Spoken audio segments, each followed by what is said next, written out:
اعوذ باللہ من الشیطان الرجیم، بسم اللہ الرحمن الرحیم، نحمدہ و نصلی علی رسول الکریم، مسلم ناظرین سامعین، السلام علیکم ورحمۃ اللہ وبرکاتہ۔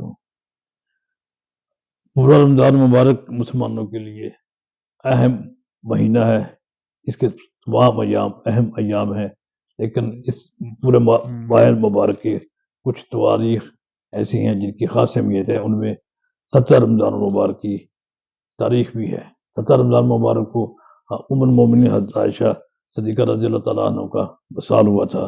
آپ کی عمر اس وقت 67 سال تھی۔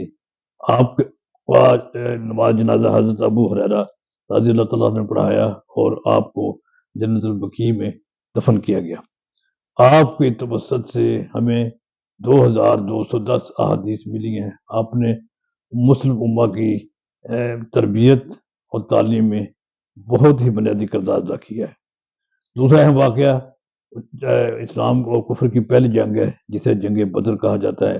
اس جنگ میں 14 مسلمان صحابہ شہید ہوئے، جبکہ 70 کفار وصل جہنم ہوئے۔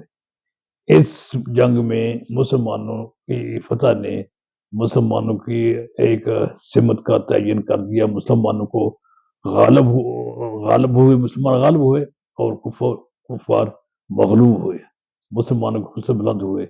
یہ 2 دن یاد رکھنے کے قابل ہیں۔ اس کے بارے میں حضرت عائشہ صدیقہ رضی اللہ تعالیٰ عنہ کے بارے میں میرا مضمون آج کے روزنامہ جنگ کی اشاعت خصوصی میں شائع کیا گیا ہے۔ اس کا لنک میں اس کے گفتگو کے ساتھ لنک کر رہا ہوں، وہاں سے آپ وہ مضمون پڑھ سکتے ہیں۔ والسلام علیکم ورحمۃ اللہ وبرکاتہ۔ بس